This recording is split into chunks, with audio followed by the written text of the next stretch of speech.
آج کا دن پاکستان کی تاریخ میں سنہری حروف سے لکھا جائے گا، کیونکہ آج 20 اپریل 2026 اسلام آباد ایک بار پھر دنیا کی توجہ کا مرکز بن چکا ہے۔ ایک طرف امریکہ کی سپر پاور اور دوسری طرف ایران، جو کہ ہفتوں سے جنگ لڑ رہا ہے، اور درمیان میں ہمارا پاکستان کھڑا ہے امن کا پیغمبر بن کے۔ لیکن آج کی صورتحال بہت نازک ہے۔ جنگ بندی کل ختم ہو رہی ہے اور آج رات کو امریکہ کی ٹیم اسلام آباد پہنچ رہی ہے، اور ایران نے ابھی تک یہ تصدیق بھی نہیں کی کہ وہاں سے کوئی آئے گا بھی یا نہیں۔ کیا ہوگا، کیا معاہدہ ہوگا، کیا جنگ دوبارہ شروع ہو جائے گی؟ آج کے اس ولاگ میں ہم اس پہ ڈیٹیل میں بات کریں گے۔ سب سے پہلے ہم بات کریں گے کہ یہ جنگ شروع کہاں سے ہوئی۔ 28 فروری 2026 کی بات ہے، رات کا وقت تھا۔ امریکہ اور اسرائیل نے ایران پر اچانک سے بہت بڑے فضائی حملے کیے۔ ان حملوں میں ایران کے سپریم لیڈر آیت اللہ علی خامنہ ای سمیت بہت سارے عہدیدار اور ایران کی لیڈرشپ شہید ہو گئی، اور پھر یہ خبر پوری دنیا میں پھیلی اور سب حیران رہ گئے۔ ایران نے اس کا فوراً جواب دیا۔ ایران نے اسٹریٹ آف ہارموز کو بند کر دیا، وہ جو تنگ سمندری راستہ ہے جس سے دنیا کا 20% آئل گزر کر جاتا ہے۔ 20% تیل کا راستہ بند کر دینا یعنی تیل کی قیمتیں آسمان کو چھونے لگیں۔ پاکستان میں پیٹرول 20% مہنگا ہو گیا۔ خلیج میں موجود پاکستانی مزدوروں کی نوکریاں خطرے میں پڑ گئیں۔ ہمارے جہاز جو وہاں پہ پھنسے ہوئے تھے وہ پھنسے کے پھنسے رہ گئے۔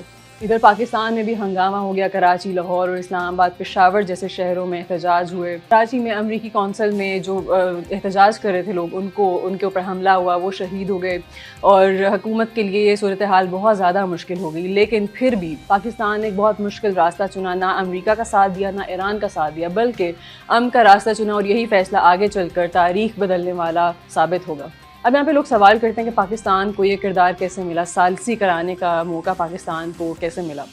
یہ جنگ جیسے ہی شروع ہوتی ہے تو دنیا کے تمام اہم ممالک، روس، چین، یورپ اور سب کے سب یا تو لڑائی میں تھے یا ایک طرف کھڑے تھے۔ خلیج کے اپنے مسئلے تھے، وہ خود حملوں کا شکار ہو رہا تھا۔ ترکی اور مصر کوشش کر رہے تھے کہ میڈیشن کر سکے، لیکن ان کا واشنگٹن سے براہ راست کوئی رابطہ نہیں تھا، ان کی رسائی نہیں تھی واشنگٹن تک۔ پاکستان کے پاس کیا خاص بات تھی؟ ایک تو یہ کہ فیلڈ مارشل سید عاصم منیر کا ٹرمپ سے ذاتی طور پہ تعلق تھا۔ مئی 2025 میں جب پاکستان اور بھارت کے درمیان چھوٹی سی جنگ ہوئی تھی، تب ٹرمپ نے عاصم منیر کی تعریف کی تھی، اور انہیں اپنا مائی فیورٹ فیلڈ مارشل انہوں نے کہا تھا۔ ٹرمپ نے کہا تھا کہ پاکستان ایران کو ہم سے زیادہ بہتر جانتا ہے، اور یہ اعتماد کام آیا۔ دوسری چیز، ایران کا اعتماد پاکستان پہ۔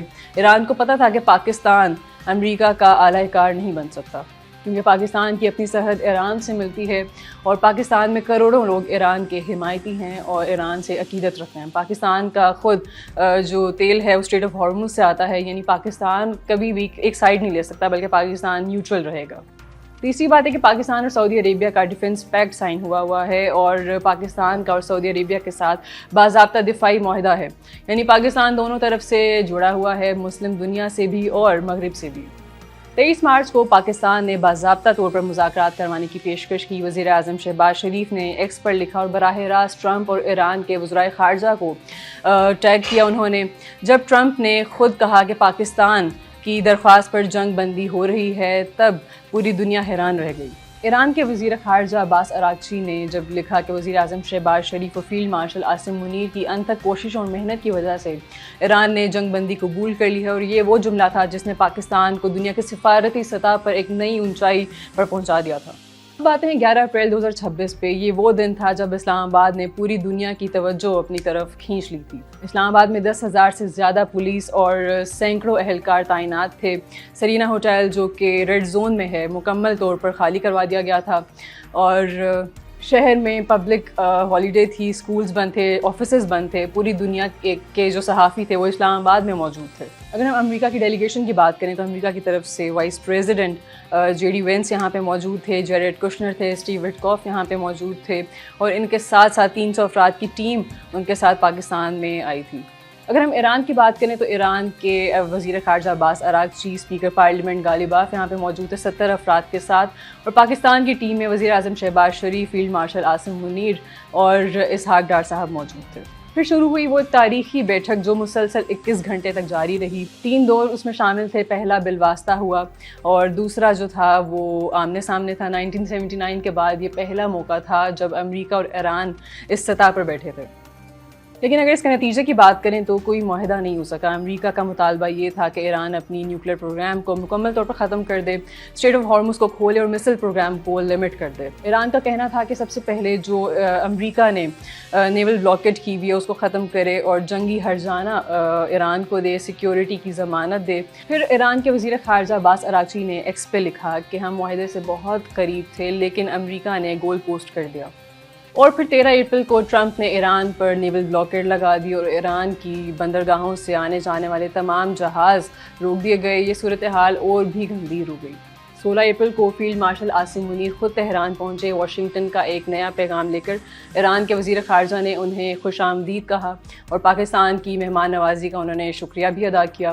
اور ایران کے سفیر نے بعد میں لکھا کہ ہم صرف پاکستان میں بات کریں گے، یعنی ہم صرف پاکستان پہ یقین کرتے ہیں، پاکستان پہ ہمیں اعتماد ہے، اور ہم اگر دوبارہ نیگوشیشنز کے لیے آتے ہیں تو وہ صرف پاکستان میں آئیں گے۔ 17 اپریل کو ٹرمپ نے کہا کہ ہم معاہدے کے بہت قریب پہنچ چکے ہیں اور ایرانیوں نے نیوکلیئر ویپنز پر نہ کہنے پر تقریباً اتفاق کر لیا ہے۔ لیکن پھر 18 اپریل کو ایران نے اسٹریٹ آف ہارمز کو کھول دیا اور دنیا نے فائنلی سکھ کا سانس لیا۔ لیکن ایک دن ہی نہیں گزرا تھا کہ امریکہ نے جو یو ایس کی نیول بلاکیڈ تھی اس کو انہوں نے جاری رکھا اور ایران نے اس کے جواب میں اسٹریٹ آف ہارمز کو دوبارہ سے بند کر دیا۔ اور پھر پریزیڈنٹ ٹرمپ نے اعلان کیا کہ کل کے دن میری ٹیم اسلام آباد جا رہی ہے، اور اسلام آباد نے ایک بار پھر ہوٹلز کو خالی کرانا شروع کر دیا۔ اور امریکہ کی طرف سے اسٹیو وٹکاف اور جیرڈ کشنر اسلام آباد پہنچ رہے ہیں، اور پریزیڈنٹ ٹرمپ نے یہ بھی کہا ہے کہ اگر دستخط معاہدے پہ کرنے ہوئے تو میں بھی اسلام آباد آؤں گا، اور یہ ایکسپیکٹ بھی کیا جا رہا ہے کہ شاید پریزیڈنٹ ٹرمپ اسلام آباد آ جائیں۔ اور اگر اس پہ ایران کی بات کریں تو ایران کے سرکاری میڈیا کی طرف سے کوئی تصدیق نہیں کی گئی کہ ایران کے جو ڈیلیگیشن ہے وہ آ رہی ہے اس سیکنڈ راؤنڈ آف ٹاکس میں۔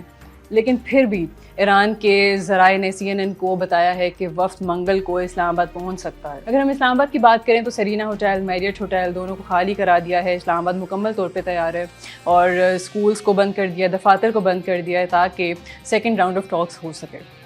لیکن یہاں پہ ایک بات صاف ہے کہ پاکستان کا یہ کردار آسان بالکل بھی نہیں ہے۔ پاکستان اپنی مشرقی سرحد پر بھارت سے پرسکون صلح کے بعد ابھی ٹھیک ہوا ہے، اور مغربی سرحد پر افغان طالبان سے ابھی لڑائی جاری ہے۔ اندر سے معیشت کمزور ہے، تیل مہنگا ہو گیا ہے، سیاسی عدم استحکام کا خطرہ ہے۔ اس سب کے باوجود وزیر اعظم شہباز شریف سعودی عربیہ، قطر اور ترکیے کا دورہ کر کے حمایت اکٹھی کر رہے ہیں، اور field marshal Asim Munir Tehran ہو کر آ گئے، وزیر خارجہ اسحاق ڈار بیجنگ ہو کے آ گئے، چین کی حمایت حاصل کر لی انہوں نے۔ دنیا کی دو بڑی طاقتیں امریکہ اور ایران جنگ لڑ رہے ہیں، ہزاروں لوگ مر چکے ہیں، تیل کا بحران ہم دیکھ رہے ہیں، عالمی تجارت رکی ہوئی ہے، اور ان سب کے درمیان ایک ملک کھڑا ہے جو امن کی کوشش کر رہا ہے۔ وہ ملک ہے ہمارا پاکستان۔ 1971 میں پاکستان نے امریکہ اور چین کو ملایا تھا۔ 2026 میں پاکستان امریکہ اور ایران کو ملانے کی کوشش کر رہا ہے۔ تاریخ اپنے آپ کو ایک دفعہ پھر دہرا رہی ہے۔ آج کی رات کیا ہوگا؟ کیا ایران آئے گا؟ کیا معاہدہ ہوگا؟ کیا جنگ بندی ہو پائے گی؟ ان سوالوں کے جواب ہمیں اب سے 24 سے 48 گھنٹوں میں مل جائیں گے، اور ہم آپ کو مسلسل اپڈیٹ کرتے رہیں گے۔ پاکستان ہمیشہ زندہ باد۔